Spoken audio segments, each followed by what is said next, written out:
He doesn't need you to clap when he walks into the room. He just wants to know you believe in him when no one's watching.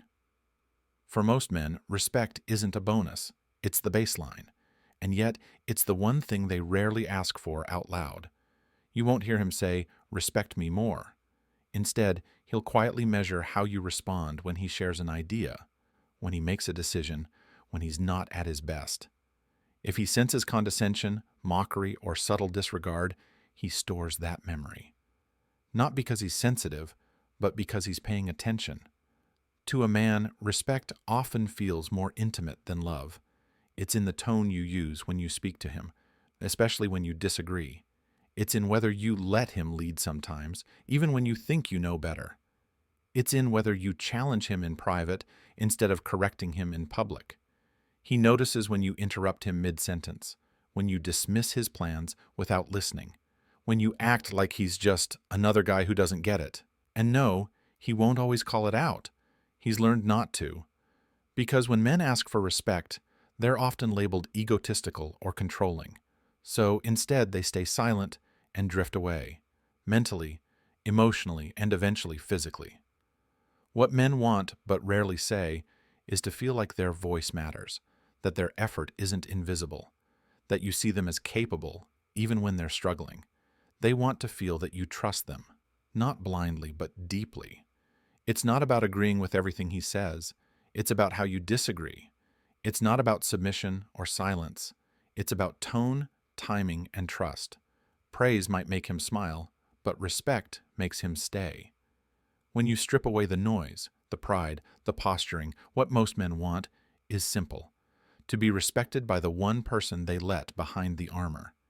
And if they don't feel that, they may not shout, they may not argue, but something inside them will begin to shut down, quietly, completely.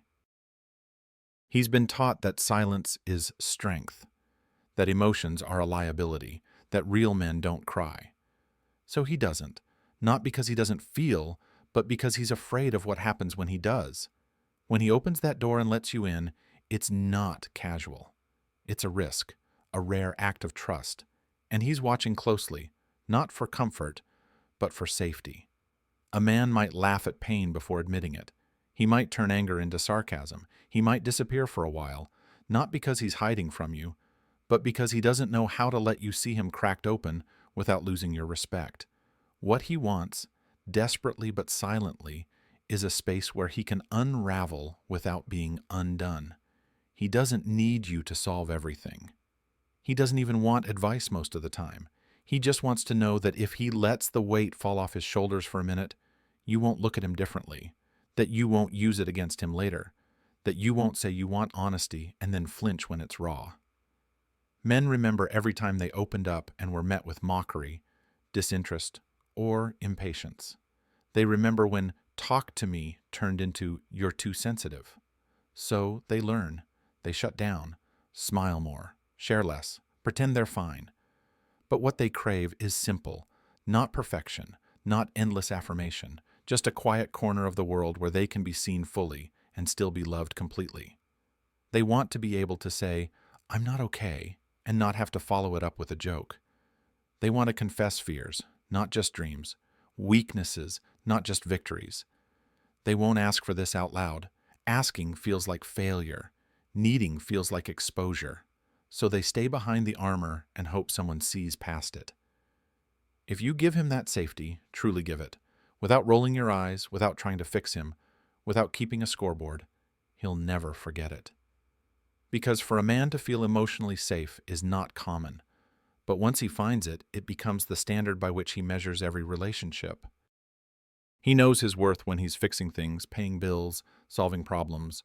That's what he was raised to do: provide, protect, perform. But what he secretly hopes for is something deeper, to be desired for who he is, not just what he does. Most men go through life being needed. They're useful, reliable, strong. But usefulness wears thin when it isn't paired with warmth. He can carry the weight of a family, a business, or a relationship. But if no one ever reaches for him simply because they want him, something inside begins to hollow out. He notices the shift when your touch becomes mechanical, when affection only shows up on birthdays or out of obligation. He picks up on it when the compliments stop, when eye contact fades, when intimacy feels more like a routine than a connection. He won't say it, but he misses being flirted with, misses being grabbed unexpectedly, kissed like someone means it. He remembers when his presence made you smile. Now, it just fills a chair. Men don't speak this out loud because it sounds like weakness. Society tells them to be proud of being needed, but being needed is survival. Being wanted is intimacy. One keeps the lights on, the other keeps the heart beating. He doesn't need constant passion or endless seduction. He just wants to feel like you see him, like you still choose him, like he's more than the guy who takes out the trash, handles the crisis, and keeps everything under control. Desire doesn't always mean physical touch. Sometimes it's the way you look at him when he walks in the room. Sometimes it's how you laugh at his stupid jokes. Sometimes it's texting him just to say you miss him, not because you need something, but because you care. He won't beg for this. He might not even bring it up. But if he goes too long without feeling wanted, the relationship starts to feel like a job. And even the most loyal men start to wonder what it would feel like to be looked at again, not for what they provide, but for who they are. He doesn't fear intensity, he fears instability. There's a difference between passion and chaos, and he knows it better than anyone. Because while men are often portrayed as craving action and adrenaline, what they deeply want in a relationship is peace. Not silence, not emotional distance, but peace. Something that feels safe, steady, and grounding. He can handle confrontation, but he dreads constant conflict. He walks into the room and listens for tone before words. Is she calm? Is she angry? Is she keeping score again? He braces for the fight before it even begins, not because he's weak, but because he's exhausted. Men don't always have the words for emotional whiplash. They just know when it's happening. One day, everything's warm. The next, it's ice. He says one wrong thing and suddenly he's punished with withdrawal, sarcasm, or silence. It's not the argument that hurts, it's the feeling of walking on eggshells. He wants a partner, not an opponent. Someone who can express emotion without turning it into warfare. Someone who can challenge him without humiliating him. Someone who can disagree without detonating. He doesn't want to be tested. He wants to be trusted. He doesn't want to decode hidden meanings. He wants honesty without hostility. Even when he messes up, he wants to know the correction will come with care, not contempt. He will never say it like this. Instead, he'll shut down. He'll withdraw. He'll seek quiet because it's the only form of control he feels, not to manipulate, but to protect his sanity. Peace isn't boring to him. It's sacred. It means he can finally exhale. It means he doesn't have to choose between love and emotional survival. It means the home is a refuge, not a battlefield. When he finds that peace, when he feels like he's not one wrong word away from a storm, he relaxes. He laughs more. He opens up. He gives more. Because peace, to a man, is not the absence of passion. It's the foundation that makes passion sustainable. He doesn't say it, but he questions it constantly. Am I doing enough? Am I earning enough? Am I strong enough? Am I enough? Even the most confident man carries this quiet doubt. He could be successful, admired, even loved, but still lie awake at night replaying his flaws in the dark. It's not just insecurity, it's a lifelong pressure, buried under layers of silent expectation. Be tough, be useful, be unbreakable.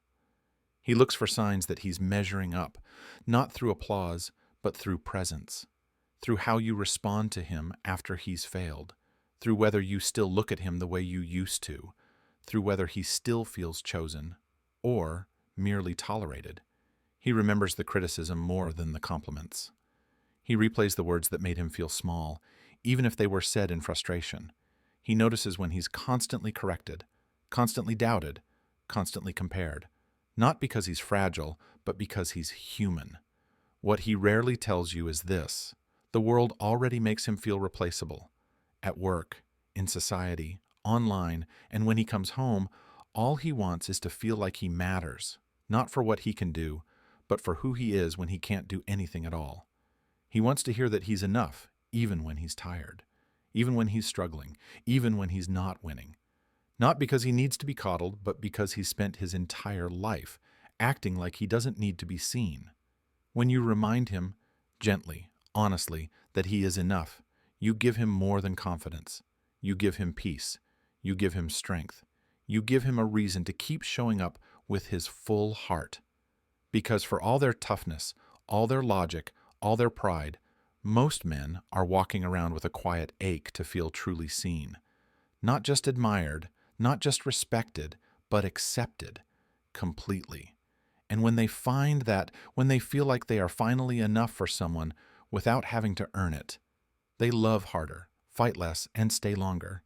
Because deep down, what men want but rarely say out loud is to be enough just as they are.